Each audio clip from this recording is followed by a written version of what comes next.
Hello friends, आप सभी लोगों का स्वागत है आपके अपने YouTube channel math classes with Javed sir में। तो फ्रेंड्स, आज हम डिस्कस करेंगे 10 जनवरी 2025 के मोस्ट इम्पोर्टेंट करंट अफेयर्स के क्वेश्चन को। तो आप इस पूरे सेशन को लास्ट तक ज़रूर देखिएगा। और अगर आप हमारे चैनल पे पहली बार आए हैं तो चैनल को सब्सक्राइब करना ना भूलें, ताकि हमारे द्वारा कुछ भी अपडेट किया जाए उसका नोटिफिकेशन आपको सबसे पहले मिल सके। और इस वीडियो का पीडीएफ आपको हमारे टेलीग्राम चैनल पे मिल जाएगा, जिसका लिंक वीडियो के डिस्क्रिप्शन में दिया गया है। आप उसे वहां से इजीली डाउनलोड कर सकते हैं। तो चलिए आज के सेशन को करते हैं स्टार्ट। तो फ्रेंड्स, सेशन को स्टार्ट करने से पहले हम लोग पिछले दिन के करंट अफेयर्स का रिवीजन करते हैं। तो चलिए सबसे पहले हम लोग 9 जनवरी के करंट अफेयर्स का रिवीजन कर लेते हैं। तो पिछले दिन हम लोगों ने पढ़ा था भारतीय एथलेटिक्स महासंघ के अध्यक्ष के रूप में किसे नियुक्त किया गया है। तो बहादुर सिंह सागू को भारतीय एथलेटिक्स महासंघ के अध्यक्ष के रूप में नियुक्त किया गया। एएफसी कप 2027 की मेजबानी कौन सा देश करेगा? तो इसकी मेजबानी फ्रेंड्स सऊदी अरब करेगा। हाल ही में ब्रिक्स समूह का 11वां पूर्व सदस्य कौन बना है? तो इंडोनेशिया यह ब्रिक्स समूह का 11वां पूर्व सदस्य बना। हाल ही में जनवरी 2025 को भारत पोल पोर्टल का शुभारंभ किसने किया है? तो इसका शुभारंभ केंद्रीय मंत्री अमित शाह ने किया है। हाल ही में 2025 का पहला जल्लीकट्टू कार्यक्रम कहाँ आयोजित किया गया है? तो यह तमिलनाडु में आयोजित किया गया है। कौन सा देश आईसीसी T20 महिला 2028 की मेजबानी करेगा? तो इसकी मेजबानी पाकिस्तान करेगा। हाल ही में जस्टिन ट्रूडो किस देश के प्रधानमंत्री थे जिन्होंने अपने पद से इस्तीफा दिया है? तो यह कनाडा के प्रधानमंत्री थे जिन्होंने अपने पद से इस्तीफा दिया। हाल ही में कहाँ विश्व की सबसे वृद्ध महिला टोमिको इटुका का निधन हुआ है? तो जापान में विश्व की सबसे वृद्ध महिला टोमिको इटुका का निधन हुआ।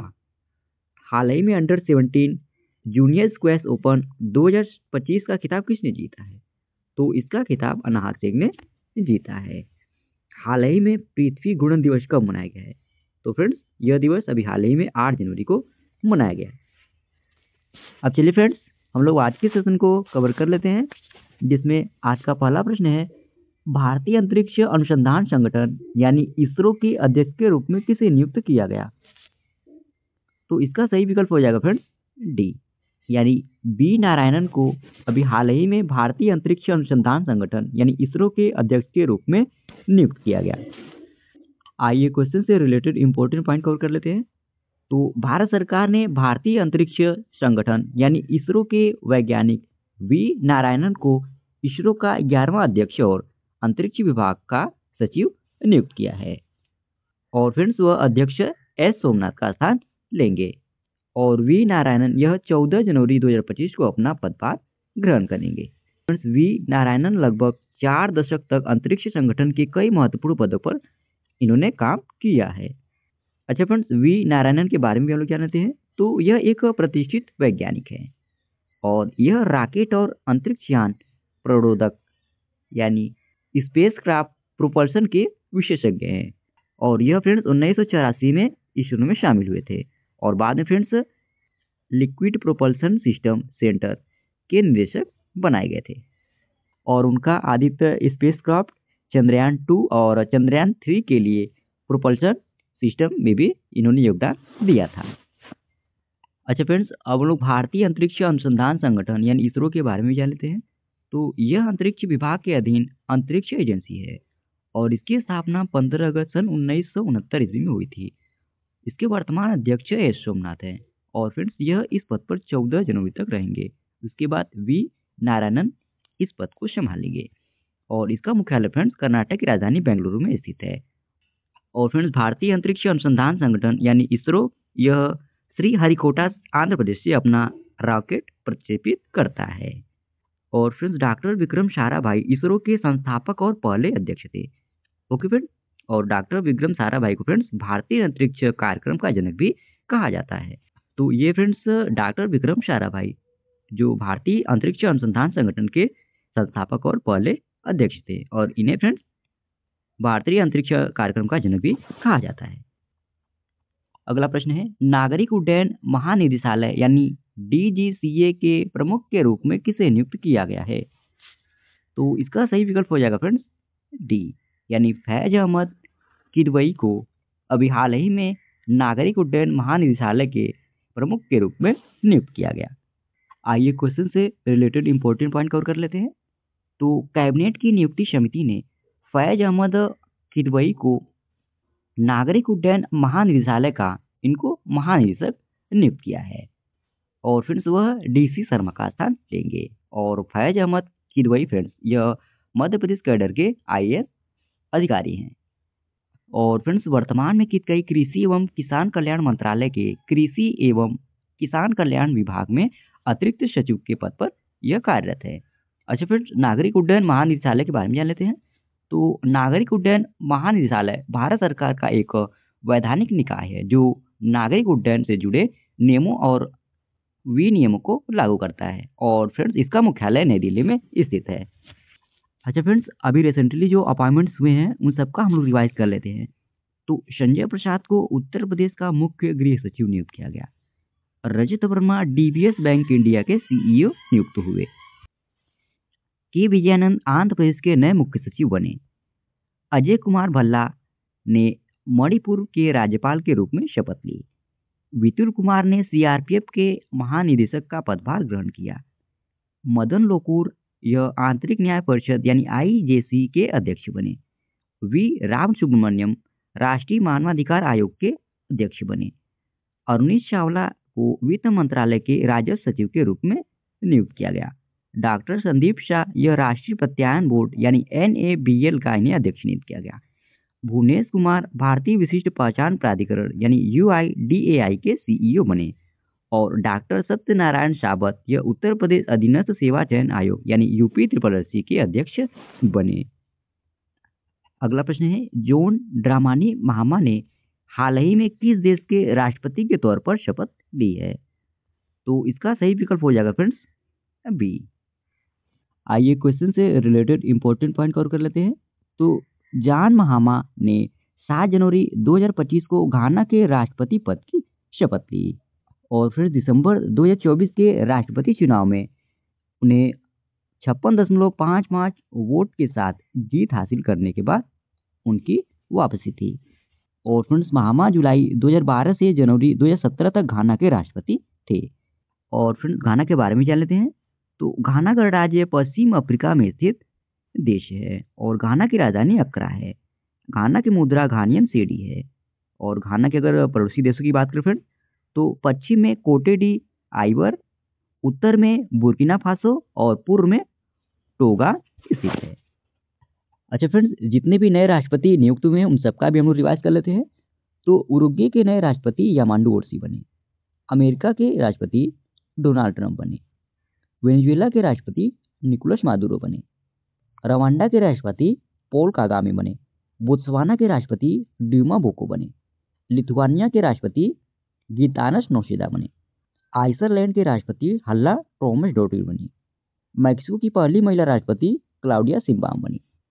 स्लोवाकिया के राष्ट्रपति पीटर पेलेग्रिनी बने। इंडोनेशिया के राष्ट्रपति प्रबोवो सुबियांतो बने। पनामा के राष्ट्रपति जोश राउल मुनिलो बने। चाड के राष्ट्रपति इद्रिस डेबी बने। अल्जीरिया के राष्ट्रपति अब्देल जजीद टेबोने बने। श्रीलंका के राष्ट्रपति अनुरा कुमारा दिशानायके बने। जॉर्जिया के राष्ट्रपति मिखाइल कावेलशविली बने। अगला प्रश्न है, प्रवासी भारतीय दिवस का 18वां संस्करण 8 से 10 जनवरी को कहाँ आयोजित किया जाएगा?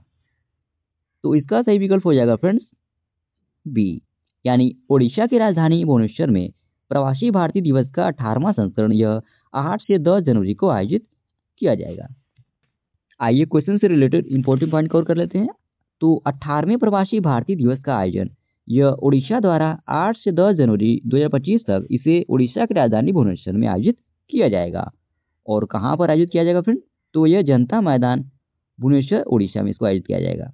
और फ्रेंड्स यह प्रवासी भारतीय दिवस का 18वां संस्करण होगा। और इस सम्मेलन का विषय क्या है फ्रेंड्स? तो भारत में विकसित प्रवासी भारतीयों का योगदान, यह इस सम्मेलन का विषय है। और उद्देश्य क्या है? तो भारत और उनके प्रवासियों के बीच संबंधों को मजबूत करना इस सम्मेलन का उद्देश्य है। और फिर यह प्रतिवर्ष 9 जनवरी को मनाया जाता है।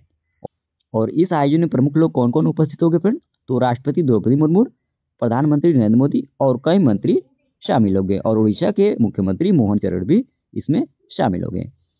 और बात करें फ्रेंड्स प्रवासी भारतीय दिवस क्यों मनाया जाता है? तो यह महात्मा गांधी की 9 जनवरी 1915 को दक्षिण अफ्रीका से वापस आकर भारत की याद में इस दिवस को मनाया जाता है। और फ्रेंड्स प्रवासी भारतीय दिवस की शुरुआत वर्ष 2003 में हुई थी। अच्छा फ्रेंड्स, वर्ष 2003 से वार्षिक प्रवासी भारतीय दिवस कार्यक्रम निम्नलिखित शहरों में आयोजित किया जा रहा है। तो फ्रेंड्स अब तक कहाँ कहाँ आयोजित किया गया है उसका पूरा डाटा हमने यहाँ पर मेंशन किया है, आप लोग उसको पीडीएफ के थ्रू पढ़ लीजिएगा। ओके फ्रेंड, अगला प्रश्न है, हाल ही में किस संस्थान ने एशिया की सबसे बड़ी उथली लहर बेसिन अनुसंधान सुविधा का उद्घाटन किया है? तो इसका सही विकल्प हो जाएगा फ्रेंड्स ए, यानी आईआईटी मद्रास ने अभी हाल ही में एशिया की सबसे बड़ी उथली लहर बेसिन अनुसंधान सुविधा का उद्घाटन किया है। आइए क्वेश्चन से रिलेटेड इंपॉर्टेंट पॉइंट कवर कर लेते हैं। तो भारतीय प्रौद्योगिकी संस्थान आईआईटी मद्रास ने एशिया की सबसे बड़ी उथली लहर बेसिन अनुसंधान शुरू किया है। और फ्रेंड्स यह भारतीय बंदरगाहों और जल मार्गों के सामने आने वाली चुनौतियों का समाधान करने के लिए एक महत्वपूर्ण उपकरण के रूप में कार्य करता है।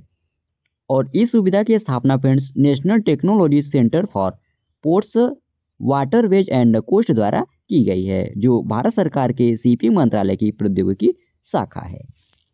अच्छा फ्रेंड्स, आईआईटी मद्रास के बारे में जान लेते हैं।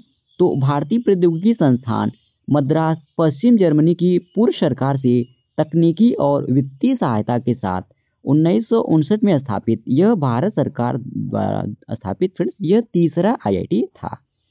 और आपको जानकारी के लिए बता दें फ्रेंड्स, तमिलनाडु की राजधानी चेन्नई में स्थित एक सार्वजनिक तकनीकी विश्वविद्यालय है। और भारत में फ्रेंड्स वर्तमान में 23 आईआईटी कॉलेज हैं। और अगर बात करें फ्रेंड्स पहले आईआईटी कॉलेज की, यानी भारत में पहला आईआईटी कॉलेज कौन सा था? तो पहला आईआईटी कॉलेज आईआईटी खड़गपुर है, जो पश्चिम बंगाल के पश्चिम मिदनापुर में स्थित है, जो फ्रेंड्स 18 अगस्त 1951 में स्थापित हुआ था। और सबसे लास्ट यानी 23वां आईआईटी कॉलेज कौन सा है फ्रेंड्स? तो आईआईटी धरवाड़ है, जो 2016 में स्थापित हुआ था। अगला प्रश्न है, भारतीय सेना ने नो योर आर्मी फेयर 2025 का आयोजन किस शहर में किया? तो इसका सही विकल्प हो जाएगा फ्रेंड्स ए। आइए इसको डिटेल में जान लेते हैं। तो भारतीय सेना ने हैदराबाद के गोलकोंडा किले में 3 दिवसीय नो योर आर्मी मेला 2025 का आयोजन किया। और इस कार्यक्रम का आयोजन फ्रेंड्स मुख्यालय तेलंगाना और आंध्र सब एरिया द्वारा आर्टिलरी सेंटर हैदराबाद के सहयोग से किया गया। और इस मेले की अगर हम लोग उद्देश्य की बात करें तो भारतीय सेना के पराक्रम, शौर्य और उन्नत तकनीक को प्रदर्शित करना है। अच्छा फ्रेंड्स, क्वेश्चन हमारा तेलंगाना राज्य से रिलेटेड था, तो हम लोग तेलंगाना के बारे में भी जान लेते हैं। तो तेलंगाना की राजधानी फ्रेंड्स हैदराबाद है। तेलंगाना के वर्तमान मुख्यमंत्री रेवंत रेड्डी हैं और तेलंगाना के वर्तमान राज्यपाल जिष्णुदेव वर्मा है। और ये फ्रेंड्स अपना प्यारा भारत, और ये है तेलंगाना राज्य का मैप। और अगर भारत मैप में तेलंगाना राज्य की मैप की बात करें तो ये आप लोगों को रेड कलर सर्कल में जो दिख रहा है यह तेलंगाना का मैप है। अच्छा फ्रेंड्स, तेलंगाना के बारे में जान लेते हैं। तो तेलंगाना में विधानसभा सीटों की संख्या 119 है, विधान परिषद में सीटों की संख्या 40 है, लोकसभा में सीटों की संख्या 17 है, राज्यसभा में सीटों की संख्या 7 है। अच्छा फ्रेंड, और तेलंगाना से संबंधित कुछ महत्वपूर्ण करंट अफेयर्स का रिवाइज कर लेते हैं। तो तेलंगाना सरकार ने एक मुश्त योजना शुरू की है। तेलंगाना सरकार ने टीबी मुक्त मॉडल लॉन्च किया है। नीति आयोग द्वारा तेलंगाना में महिला उद्यमिता मंच का शुभारंभ किया गया। तेलंगाना सरकार ने इंदिरम्मा आवास योजना शुरू करने की घोषणा की है। और तेलंगाना के मुख्यमंत्री ने राजीव गांधी सिविल अभय हस्टम का शुभारंभ किया है। अगला प्रश्न है, हाल ही में भारत के जनरेशन बीटा का पहला बेबी बॉय कहाँ हुआ है? तो इसका सही विकल्प हो जाएगा फ्रेंड्स बी, यानी मिजोरम में अभी हाल ही में भारत में जनरेशन बीटा का पहला बेबी बॉय हुआ है। आइए क्वेश्चन से रिलेटेड इंपॉर्टेंट पॉइंट कवर कर लेते हैं। तो भारत में जनरेशन बीटा के पहले बच्चे का जन्म मिजोरम में हुआ है और बच्चे का नाम फ्रेंड्स फ्रेंकी रखा गया है और उनके पिता का नाम जेड्डी रेमरु अस्तगमा और माता का नाम रामजीर मावी है। और फ्रेंड्स बच्चे का जन्म 1 जनवरी को 12:03 पे हुआ और इस पीढ़ी की शुरुआत फ्रेंड्स 1 जनवरी 2025 से हो गई है। और आमतौर पर पीढ़ियों में परिवर्तन करीब फ्रेंड्स 20 साल पहले होता आया है, लेकिन फ्रेंड्स इस साल महज 11 साल के अंतराल पर ही जनरेशन बीटा आ गई है। इसमें फ्रेंड्स 2003 से 2024 तक पैदा हुए बच्चों को जनरेशन अल्फा कहा जाता है। और जनरेशन अल्फा फ्रेंड्स उस पीढ़ी को कहा जाता है जिन्हें जन्म के साथ ही हाई स्पीड इंटरनेट की सुविधा मिली थी। और 1995 से 2012 तक पैदा हुए बच्चे जनरेशन जेड कहलाते थे। ओके फ्रेंड, और जनरेशन जेड उस पीढ़ी को कहा गया जो वैश्विक कनेक्टिविटी के साथ बड़ी हुई थी। अगला प्रश्न है, बीमा सखी योजना शुरू करने वाला दूसरा राज्य कौन बना है? तो इसका सही विकल्प हो जाएगा फ्रेंड्स बी, यानी गोवा राज्य यह अभी हाल ही में बीमा सखी योजना शुरू करने वाला दूसरा राज्य बना है। आइए इसको डिटेल में जानते हैं फ्रेंड्स। तो 7 जनवरी को गोवा के मुख्यमंत्री प्रमोद सावंत ने सभी को बीमा प्रदान करने के उद्देश्य से राज्य में बीमा सखी योजना शुरू की और प्रधानमंत्री नरेंद्र मोदी द्वारा फ्रेंड्स अनुमानित इस प्रमुख योजना को लागू करने वाला गोवा हरियाणा के बाद दूसरा राज्य बन गया। और भारतीय जीवन बीमा निगम यानी LIC की बीमा सखी योजना पर फ्रेंड्स यह 18 से 70 वर्ष की आयु की ऐसी महिलाओं को सशक्त बनाने के लिए बनाई गई है जो 10वीं कक्षा में पास हो। इसमें फ्रेंड्स पहले साल उन्हें 7,000 रुपये प्रति माह, दूसरे साल 6,000 रुपये प्रति माह और तीसरे साल 5,000 रुपये प्रति माह का वजीफा दिया जाएगा। और फिर कुल मिलाकर फ्रेंड्स इस बीमा सखियों को 3 साल की अवधि के दौरान 2,16,000 रुपये मिलेंगे। अगला प्रश्न है, माइक्रोसॉफ्ट ने भारत में AI और क्लाउड इंफ्रास्ट्रक्चर पर अगले 2 वर्षों में कितना निवेश करने की घोषणा की है? तो इसका सही विकल्प हो जाएगा फ्रेंड्स ए, यानी $3 बिलियन माइक्रोसॉफ्ट ने भारत में AI और क्लाउड इंफ्रास्ट्रक्चर पर अगले 2 वर्षों में निवेश करने की घोषणा की है। अगला प्रश्न है, हाल ही में प्रवासी भारतीय दिवस कब मनाया गया है? तो इसका सही विकल्प हो जाएगा फ्रेंड्स सी।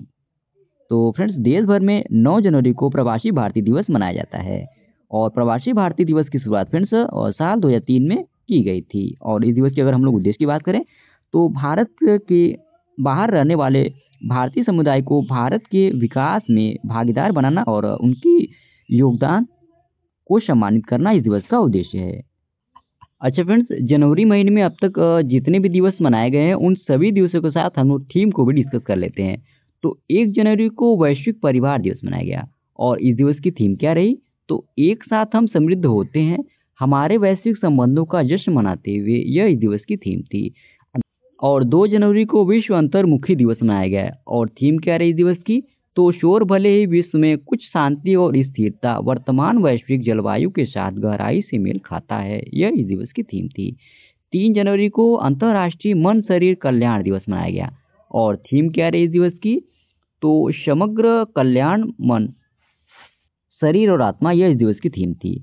4 जनवरी को विश्व ब्रेल दिवस मनाया गया। 5 जनवरी को राष्ट्रीय पक्षी दिवस मनाया गया और थीम क्या रही इस दिवस की? तो हमारे पंखों वाले दोस्तों की सुरक्षा है, यह इस दिवस की थीम थी। 6 जनवरी को विश्व युद्ध अनाथ दिवस, राष्ट्रीय प्रौद्योगिकी दिवस, गुरु गोविंद सिंह जयंती मनाई गई और 8 जनवरी को पृथ्वी घूर्णन दिवस मनाया गया। तो फ्रेंड्स इसी प्रश्न के साथ ही ये आज का हमारा डेली करंट अफेयर्स का सेशन समाप्त होता है। आशा करते हैं आज का आपको सेशन अच्छा लगा होगा और इस वीडियो का PDF आपको हमारे टेलीग्राम चैनल पे मिल जाएगा, जिसका लिंक वीडियो के डिस्क्रिप्शन में दिया गया है। आप उसे वहां से इजीली डाउनलोड कर सकते हैं। और अगर आप हमारे वीडियो को पहली बार देख रहे हैं तो चैनल को सब्सक्राइब करना ना भूलें, ताकि हमारे द्वारा कुछ भी अपडेट किया जाए उसका नोटिफिकेशन आपको सबसे पहले मिल सके। और लास्ट तक वीडियो में बने रहने के लिए धन्यवाद। आज के लिए इतना ही। जय हिंद, वंदे मातरम।